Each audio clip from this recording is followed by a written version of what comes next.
साल 1980 में हर्षद मेहता नाम का एक यंग लड़का पहली बार बॉम्बे स्टॉक एक्सचेंज में कदम रखता है। इस बात से बिल्कुल अनजान कि अगले 10 सालों में वो एक मामूली जॉबर से इंडियन स्टॉक मार्केट का बिग बुल बनने वाला था।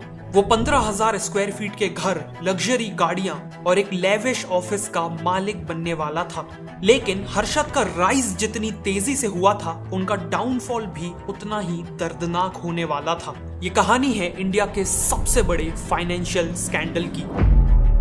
साल 1973, शहर रायपुर। 18 साल का हर्षद अपनी लाइफ से हताश हो चुका था। फादर का बिजनेस और हेल्थ दोनों ही कोलैप्स होते जा रहे थे, लेकिन हर्षद इस सिचुएशन को बदलना चाहता था। इसीलिए अपनी किस्मत आजमाने के लिए वो एक ऐसे शहर के लिए निकल पड़ा जो उसकी जिंदगी बदल के रख देने वाला था। सपनों का शहर मुंबई। मुंबई में उन्हें लाला लाजपत राय कॉलेज में एडमिशन मिल गया और साथ में वो छोटे मोटे काम करने लगे। उन्होंने प्लास्टिक स्क्रैप को कलेक्ट करके बेचने से शुरुआत की और इवन सीमेंट की ट्रेडिंग की। कई बार तो उन्होंने पैसे बचाने के लिए खुद मटेरियल को कैरी करके डिलीवर किया। अगले कुछ सालों में हर्षद की पूरी फैमिली भी रायपुर से मुंबई शिफ्ट हो गई। 1977 में कॉलेज खत्म होने के बाद हर्षद ने न्यू इंडिया एश्योरेंस कंपनी में 600 रुपए की सैलरी पे क्लर्क की जॉब ले ली और उनके भाई अश्विन मेहता ICICI में जॉब करने लगे। जॉब के साथ भी दोनों साइड बिजनेसेस करते थे, लेकिन अगले 2 सालों में कई बिजनेसेस ट्राई करने के बाद भी वो एक बड़ा बिजनेस नहीं बना पाए थे। इसीलिए एक दिन उन दोनों ने डिसाइड किया कि वो अब स्टॉक मार्केट में अपनी किस्मत आजमाएंगे। उस समय BSE में एक ट्रेडिंग रिंग होती थी जहां शेयर्स को मैन्युअली खरीदा और बेचा जाता था, क्योंकि उस समय इलेक्ट्रॉनिक ट्रेडिंग इंट्रोड्यूस नहीं हुई थी। इस ट्रेडिंग रिंग में केवल जॉबर्स और ब्रोकर्स को जाना अलाउड था। एक जॉबर का काम होता था अपने क्लाइंट के बिहाफ में शेयर्स को खरीदना और बेचना। हर्षद ने ट्रेडिंग होते देख ठान लिया कि वो खुद भी इस रिंग में एंट्री करके डील्स करेंगे, लेकिन इसके लिए उन्हें जॉबर बनना जरूरी था। उन्होंने P अंबालाल नाम के ब्रोकर के पास जॉबर बनने की रिक्वेस्ट की और उन्हें बहुत कोशिश के बाद जॉबर का बैज मिल गया। लेकिन एक जॉबर के तौर पे उनका पहला ही दिन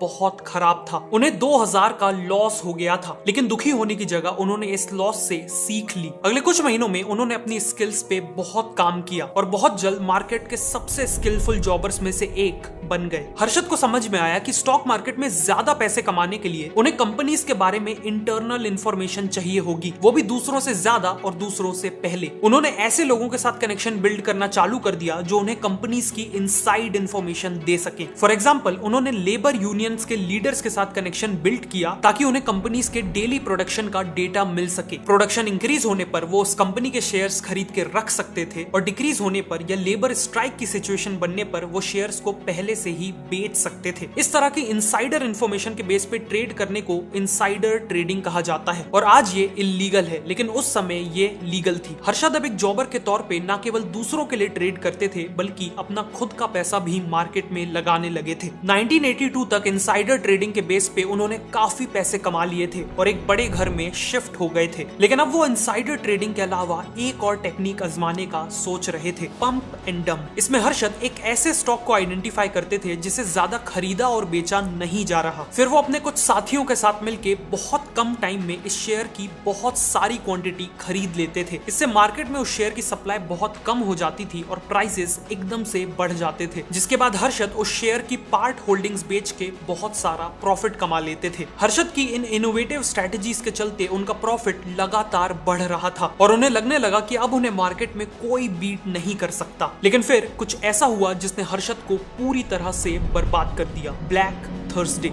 18 मार्च 1982 को स्टॉक मार्केट की शुरुआत नॉर्मली हुई, लेकिन फिर करीब 2 बजे मार्केट तेजी से क्रैश करने लगा और क्रैश होते देख सभी लोग पैनिक सेलिंग करने लगे। 15 मिनट के अंदर अंदर मार्केट ने उस सेंचुरी का फास्टेस्ट फॉल देखा था। 10 लाख के लॉस के साथ हर्षद ऑलमोस्ट बर्बाद हो चुके थे। ब्रोकर्स के पैसे चुकाने के लिए हर्षद को अपनी वाइफ की ज्वेलरी तक गिरवी रखनी पड़ी थी। अगले कुछ महीनों तक घर का पूरा खर्च अश्विन की वाइफ ने उठाया, जो एक फ्रीलांस ब्यूटिशियन थी। लेकिन फिर जून 1982 में हर्षद और अश्विन ने डिसाइड किया कि वो मार्केट में दोबारा एंट्री करेंगे और इस बार वो खुद की स्टॉक ब्रोकिंग फर्म खोलेंगे और लोगों को स्टॉक मार्केट कंसल्टिंग ऑफर करेंगे। उन्होंने एक बहुत ही छोटे ऑफिस से शुरुआत की, ग्रो मोर कंसल्टेंट्स की। वैसे छोटी शुरुआत से याद आया कि कंटेंट क्रिएटर के तौर पे मेरी खुद की शुरुआत भी काफी सिंपल थी। मैं अपने इस OnePlus 7 को बुक्स के ऊपर रखकर खुद को रिकॉर्ड करता था और ऑडियो रिकॉर्ड करने के लिए कोई माइक नहीं बल्कि अपने लैपटॉप को यूज करता था। बट फिर इंस्टाग्राम और यूट्यूब चैनल के ग्रोथ के साथ साथ साथ मैंने अपने इक्विपमेंट्स, स्टूडियो और टीम को अपग्रेड किया। लेकिन इस ग्रोथ के साथ ही फाइनेंशियल मैनेजमेंट भी काफी कॉम्प्लेक्स होने लगा। मल्टीपल पेमेंट्स, जीएसटी, इनवॉइसिंग और अकाउंटिंग करना काफी हेक्टिक हो गया और मेरे जैसे लाखों बिजनेस ओनर्स भी यही सेम प्रॉब्लम फेस करते हैं। लेकिन अब और नहीं, क्योंकि इसी प्रॉब्लम को सॉल्व करने अब आ चुका है वीगोफिन। वीगोफिन के यूज ने मेरे पूरे बैंकिंग एक्सपीरियंस को सीमलेस बना दिया है। फ्रीलांसर्स को पेमेंट करनी हो या स्पॉन्सरशिप फीस कलेक्ट करनी हो, वीगोफिन के कलेक्शन और डिस्बर्सल फीचर से ये काफी इजी हो जाता है। फॉर एग्जांपल, पेमेंट कलेक्ट करने के लिए मैं क्लाइंट को सिंपली पेमेंट लिंक भेज सकता हूँ। इनके इनवॉइसिंग सिस्टम से भी काफी easily GST compliant invoices generate और सेंड हो जाते हैं और इनके एक्सपेंस मैनेजमेंट टूल से बजट हमेशा कंट्रोल में रहता है। साथ ही वीगोफिन अकाउंटिंग को फुली ऑटोमेट कर देता है और टैली जैसे अकाउंटिंग टूल से स्विफ्टली इंटीग्रेट भी हो जाता है। और फाइनली कुछ ही क्लिक्स में मैं अपने टीडीएस और जीएसटी कंप्लायंसेस को कंप्लीट कर सकता हूँ। बेस्ट पार्ट ये है कि ये सारी चीजें एक ही यूजर फ्रेंडली वीगोफिन प्लेटफॉर्म पे होती है। डिस्क्रिप्शन और पिन कमेंट में मैंने इसका लिंक दिया है, आप इसे जरूर खुद ट्राई कीजिए। अब कहानी पे वापस आते हैं। ग्रोमोर का ऑब्जेक्टिव था वेल्दी लोगों को पोर्टफोलियो मैनेजमेंट सर्विस प्रोवाइड करना। बेसिकली उनका सरप्लस मनी मार्केट में इन्वेस्ट करके उन्हें हाई रिटर्न्स दिलवाना। अश्विन के फादर इन लॉ ने इन्हें 4 लाख रुपए दिए और एक सीए से इन्हें 1 लाख रुपए मिले और इसी तरह ग्रोमोर कंसल्टेंट्स का बिजनेस चालू हो गया। हर्षद ने देखा कि मार्केट में टी लीव्स के रेट 3-4 रुपए पर केजी से बढ़ गए थे। मतलब टी लीव्स बेचने वाली कंपनीज को नॉर्मल से ज्यादा प्रॉफिट होने वाला था। लेकिन इसके बाद भी मार्केट में टी कंपनीज के शेयर्स काफी अंडर वैल्यूड थे। इसीलिए हर्षद ने अपने क्लाइंट्स के लिए मैक्लोड रसल, टाटा टी और हैरिसन एंड मलयालम जैसी कंपनीज के शेयर्स हेविली बाय करना चालू कर दिए। साल भर में इन कंपनीज के शेयर प्राइसेस तेजी से बढ़ने लगे, जिससे हर्षद और ग्रोमोर के क्लाइंट्स ने बहुत पैसे बनाए। अपने हाई रिटर्न्स के चलते ग्रोमोर का नाम चारों तरफ फैल गया। लोग ग्रोमोर की स्कीम्स में पैसा लगाने के लिए लाइन लगाने लगे और इसी तरह 1985 तक हर्षद स्टॉक मार्केट के जादूगर बन चुके थे। लेकिन उनकी इस सक्सेस को देखते हुए मार्केट का एक पुराना दिग्गज खुश नहीं था और वो दिग्गज था मनु मानेक। मनु मानेक मार्केट के पुराने खिलाड़ी थे और स्टॉक मार्केट की भाषा में वो एक बेयर थे। मतलब वो शॉर्ट सेलिंग करके पैसे कमाते थे। शॉर्ट सेलिंग एक ट्रेडिंग स्ट्रेटजी है जिसमें शेयर्स को बोरो किया जाता है ताकि उसे अभी हाई प्राइस में बेचा जा सके और बाद में प्राइस गिरने पर वापस खरीद कर रिटर्न किया जा सके। इस केस में जो प्राइस का डिफरेंस होता है वो प्रॉफिट हो जाता है। सिंपली स्पीकिंग, मनु मानेक जैसे बेयर्स को प्रॉफिट तब होता है जब शेयर्स के प्राइस गिरते हैं। मनु मानेक हर्षद मेहता को गिराने का मौका बहुत लंबे समय से ढूंढ रहे थे और उन्हें वो मौका मिला 1986 में। फाइनेंस मिनिस्टर वीपी सिंह ने बजट अनाउंसमेंट में कुछ ऐसे डिसीजंस लिए जिन्हें बिजनेसेस के लिए अच्छा नहीं माना गया और अल्टीमेटली स्टॉक मार्केट गिरने लगा। हर्षद ने स्पिक नाम के शेयर्स काफी हैवी क्वांटिटी में खरीद रखे थे और अब उसका प्राइस भी गिर रहा था। अपॉर्चुनिटी को देखते हुए मनु मानेक और उनके बेयर गैंग ने स्पिक में हैवी शॉर्ट सेलिंग की और उसके प्राइस को और भी ज्यादा गिरा दिया। हर्षद ने बीएसई से मार्जिन लेके, बेसिकली लोन लेके स्पिक में पैसे लगाए थे। इसीलिए बेयर गैंग ने रूमर्स फैला दी कि हर्षद को 1 करोड़ से ज्यादा का लॉस हो गया है और अब वो स्टॉक मार्केट के ड्यूज नहीं चुका पाएगा। बेसिकली मार्केट में ये खबर फैल गई कि हर्षद और ग्रोमोर कंसल्टेंट्स बैंकरप्ट होने वाले हैं, जबकि रियलिटी में हर्षद के पास लौटाने के लिए सफिशिएंट पैसे थे। अपनी और ग्रोमोर की रेपुटेशन बचाने के लिए हर्षद को जल्द ही कुछ करना था। ड्यूज लौटाने के लिए 14 डेज का समय मिलता था, लेकिन हर्षद ने सोचा कि रूमर को काउंटर करने का सबसे बेस्ट तरीका था सिंपली टाइम से पहले पेमेंट कर देना। इसीलिए उन्होंने 14 डेज एडवांस में ही सारी पेमेंट्स क्लियर कर दी और चाय की टपरी से लेकर ट्रेडिंग रिंग तक हर जगह अपनी एडवांस पेमेंट की खबर फैला दी। इससे उनकी रेपुटेशन और भी ज्यादा बढ़ गई और बेयर्स शॉक्ड रह गए। पर इस इंसिडेंट में हर्षद को 1.5 करोड़ के लॉसेस हुए, जो उनके लिए एक सिग्निफिकेंट सेटबैक था, लेकिन उन्होंने जल्द ही बाउंस बैक किया। ग्रोमोर ने छोटे इन्वेस्टर्स के साथ साथ इंस्टीट्यूशनल इन्वेस्टर्स के लिए काम करना चालू कर दिया और जल्द ही वो इंडिया के सबसे बड़े इंस्टीट्यूशनल ब्रोकर्स में से एक बन गए। लेकिन हर्षद के मन में एक बात खटक रही थी, वो जिंदगी भर ब्रोकर बन के दूसरों का पैसा स्टॉक मार्केट में नहीं लगाना चाहते थे। वो अब खुद एक बहुत बड़े इन्वेस्टर बनना चाहते थे। वो चाहते थे कि पैसा और प्रॉफिट दोनों ही उनका हो, लेकिन इसके लिए उन्हें कई 100 करोड़ का कैपिटल चाहिए था और इस कैपिटल के लिए हर्षद ने एक नए मार्केट में एंट्री लेने का फैसला किया, the money market. Money market basically एक अरेंजमेंट थी जिसमें एक बैंक दूसरे बैंक से शॉर्ट टर्म लोन लेता था। इस लोन का ड्यूरेशन यूजुअली 15 दिन का होता था। जनरली बैंक्स एक दूसरे को लोन इसलिए देते थे ताकि वो इंटरेस्ट के तौर पे एक्स्ट्रा इनकम कमा सके, और जनरली कोई भी बैंक ये लोन तब लेता था जब उसे शॉर्ट टर्म के लिए कैश की जरूरत होती थी। इसे एक एग्जांपल से समझिए। सिटी बैंक के पास 100 करोड़ रुपए एक्स्ट्रा हैं जो वो दूसरे बैंक को लोन में देना चाहता है। दूसरी तरफ बैंक ऑफ अमेरिका है जिसे 100 करोड़ की जरूरत है। ऐसे में सिटी बैंक ऑफ अमेरिका को 100 करोड़ ट्रांसफर करेगा। बदले में बैंक ऑफ अमेरिका को कोलेट्रल के तौर पे सिटी बैंक के पास अपने 100 करोड़ के एसेट्स गिरवी रखने होंगे, और ये एसेट्स जनरली गवर्नमेंट सिक्योरिटीज और बॉन्ड्स होते हैं। 15 दिन बाद bank of America 100 crore plus interest amount को सिटी बैंक को रिटर्न करेगा और गिरवी रखी हुई सिक्योरिटीज वापस ले लेगा। लेकिन एक कैच है, रियलिटी में बैंक्स कोलेट्रल के तौर पे कभी भी सिक्योरिटीज को सच में दूसरे बैंक को ट्रांसफर नहीं करते थे। इंस्टेड वो बैंक रिसीट्स यानी BR इशू कर देते थे। जैसे इस केस में 100 करोड़ के लोन के बदले बैंक ऑफ अमेरिका ने सिटी बैंक को अपने एसेट्स या सिक्योरिटीज नहीं दिए थे, बल्कि एक BR यानी बैंक रिसीट दी थी। बेसिकली ये BR बैंक ऑफ अमेरिका का सिटी बैंक को प्रॉमिस था कि अगर हम लोन रीपे नहीं कर पाए तो हमारे एसेट्स आपको मिल जाएंगे। BRs का यूज इस पूरी प्रोसेस को स्मूथ और कन्वीनियंट बनाने के लिए होता था। दो बैंक्स के बीच हुए इस पूरे ट्रांजैक्शन को RFD यानी रेडी फॉरवर्ड डील्स कहा जाता था, और इन रेडी फॉरवर्ड डील्स को मनी मार्केट के ब्रोकर्स फैसिलिटेट करते थे, जिसके लिए इन ब्रोकर्स को ब्रोकरेज यानी एक फीस मिलती थी। और अब हर्षद मेहता यही ब्रोकर बनना चाहते थे। हर्षद ने देखा कि सिटी बैंक, अजय कयान और हेमंत कोठारी जैसे कुछ लोग मिलके मनी मार्केट में एक कार्टेल चलाते हैं और पूरे मार्केट को कंट्रोल करते हैं। बेसिकली ये कार्टेल किसी भी नए ब्रोकर को मनी मार्केट में एंटर करने नहीं देता था। हर्षद ने इनसे डील करने के लिए ऐसे बैंक्स को आइडेंटिफाई किया जो कार्टेल के कंट्रोल से खुश नहीं थे, जैसे बैंक ऑफ अमेरिका और ANZ ग्रिंडलेस बैंक। हर्षद ने इन्हें अपनी ब्रोकिंग सर्विसेज ऑफर की और इन बैंक्स के साथ मिलके खुद का ही एक काइंड ऑफ कार्टेल बना लिया। 2 साल के अंदर अंदर हर्षद मनी मार्केट के भी एक टॉप ब्रोकर बन चुके थे और ब्रोकरेज में अच्छा खासा पैसा कमा रहे थे। लेकिन वो मनी मार्केट में ब्रोकरेज कमाने नहीं आए थे। उनके दिमाग में मनी मार्केट का यूज करके स्टॉक मार्केट में हजारों करोड़ों कमाने का प्लान था, और उनका यही प्लान आगे जाके इंडिया के सबसे बड़े फाइनेंशियल स्कैम की शक्ल लेने वाला था।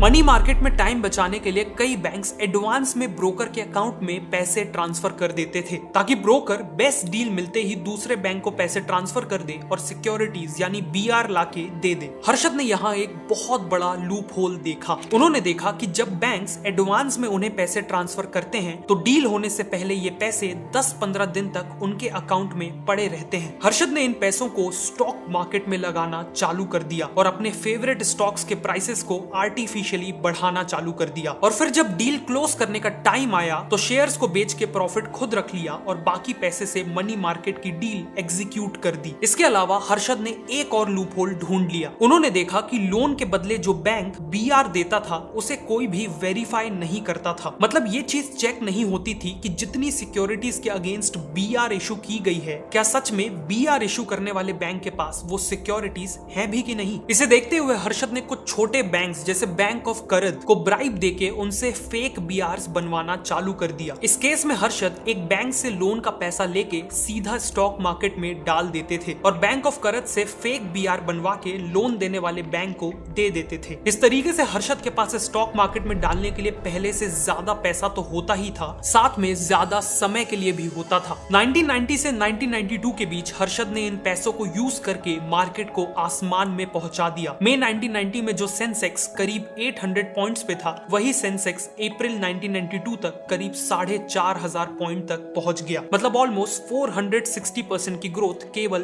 2 साल में। हर्षद मेहता के फेवरेट स्टॉक्स जैसे ACC तो 300 से बढ़कर 10,000 का प्राइस क्रॉस कर चुके थे और अपोलो टायर्स का प्राइस भी 10 गुना बढ़ गया था। मनु मानेक और बाकी बेयर्स की मार्केट को नीचे लाने की कई कोशिशों के बाद भी मार्केट लगातार ऊपर जा रहा था, क्योंकि अब हर्षद के पास मार्केट को ऊपर ले जाने के लिए पैसे का पूरा खजाना था। पैसे आते ही हर्षद ने 15,000 स्क्वायर फीट का एक लेविश पेंट हाउस खरीद लिया था। 29 कार्स थी, जिसमें इंडिया की पहली इंपोर्टेड लेक्सस कार भी शामिल थी, और इन सब के साथ हर्षद को मिला था एक नया नाम, द बिग बुल।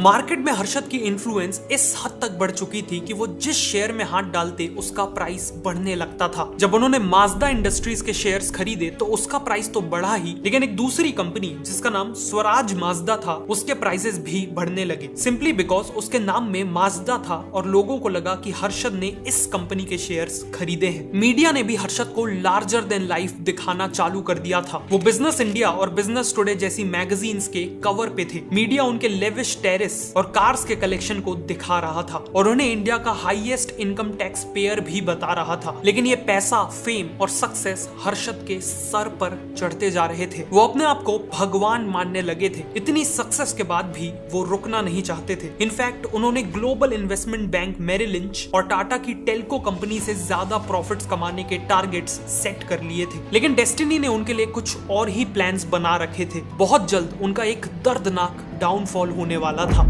1991 में ही आरबीआई को टिप मिल गई थी कि मनी मार्केट में बीआरस का मिसयूज हो रहा है। इसीलिए उन्होंने कुछ बैंक्स के अगेंस्ट इंक्वायरी ऑर्डर की और साथ ही सभी बैंक्स के लिए बीआरस के यूज से रिलेटेड स्ट्रिक्ट गाइडलाइंस इशू कर दी। मतलब अब फेक बीआरस का यूज करके मनी मार्केट में ऑपरेट करना बहुत मुश्किल हो चुका था। लेकिन इसके बाद भी हर्षद ने दिसंबर 1991 में एसबीआई से 500 करोड़ का अमाउंट ले लिया। हर बार की तरह उन्होंने इस पैसे को स्टॉक मार्केट में शेयर्स को पंप करने में लगा दिया। लेकिन इस बार वो दूसरे बैंक से फेक बीआरस लाके एसबीआई को नहीं दे पा रहे थे। इस दौरान उन्होंने एसबीआई के एक एम्प्लॉय आर सीतारामन को ब्राइब किया और उसे एसबीआई के रिकॉर्ड्स को मैनिपुलेट करने को कहा ताकि सीनियर एसबीआई ऑफिसर्स को इस 500 करोड़ के सिक्योरिटीज गैप के बारे में पता ना चले। लेकिन इन सब के बाद भी एसबीआई ऑफिशियल्स को अप्रैल 1992 में अपने रिकॉर्ड्स में 500 करोड़ के गैप के बारे में पता चल गया। एसबीआई ने हर्षद को कन्फ्रंट किया और उन्हें पैसे वापस करने के लिए प्रेशराइज करने लगे। हर्षद को इन पैसों की सख्त जरूरत थी ताकि वो स्टॉक मार्केट को उठा के रख सकें। लेकिन टाइम पे पैसे वापस करना भी जरूरी था, क्योंकि अगर एसबीआई लीगल एक्शन ले लेता तो उनका पूरा स्कैम सबके सामने आ जाता। अश्विन ने सजेस्ट किया कि हर्षद अपने स्टॉक्स को बेच दें और एसबीआई को पैसे रिटर्न कर दें। लेकिन हर्षद ऐसा नहीं करना चाहते थे ताकि वो कैपिटल गेन्स टैक्स से बचे रह सकें। हर्षद ने एसबीआई से कुछ टाइम मांगा और एक दूसरे बैंक एनएचबी से पैसे उठा लिए और एसबीआई को इंस्टॉलमेंट्स में पैसे लौटाने लगे। लेकिन तब तक बहुत देर हो चुकी थी। टाइम्स ऑफ इंडिया की रिपोर्टर सुचेता दलाल को इस पूरे केस के बारे में पता चल गया और उन्होंने 23 अप्रैल 1992 में फ्रंट पेज खबर छाप दी कि एसबीआई के अकाउंट से 500 करोड़ रुपए गायब थे और उसके पीछे बिग बुल यानी हर्षद मेहता का हाथ था। इस एक्सपोजे के चलते पार्लियामेंट में सरकार के खिलाफ आवाज उठने लगी और सरकार ने पैनिक करके हर्षद के ऊपर इनकम टैक्स, आरबीआई और सीबीआई की इन्वेस्टिगेशंस चालू कर दी। एक एक करके मनी मार्केट और स्टॉक मार्केट का पूरा स्कैंडल सामने आने लगा। पूरे देश को पता चल गया कि कैसे बहुत चालाकी से बैंक का पैसा यूज करके सालों तक स्टॉक मार्केट को आर्टिफिशियली इन्फ्लेट किया गया। स्टॉक मार्केट में भी पैनिक फैल गया। हर्षद मेहता के स्टॉक्स का हाल सबसे ज्यादा बुरा हुआ और रिटेल इन्वेस्टर्स के भी लाखों करोड़ों डूब गए। बैंक ऑफ करद और मेट्रोपॉलिटन कोऑपरेटिव बैंक, जिनसे हर्षद ने फेक बीआरस बनवाए थे, वो बैंक्स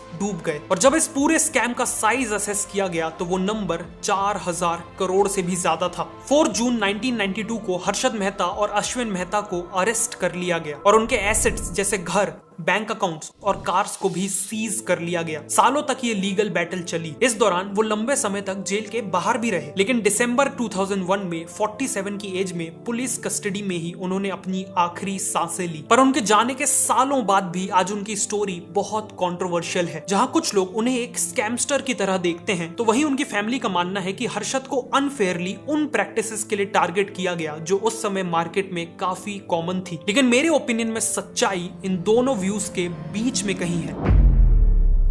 अगर आपको यह वीडियो अच्छी लगी तो मैं रिकमेंड करूंगा कि आप नेक्स्ट इस वीडियो को देखें।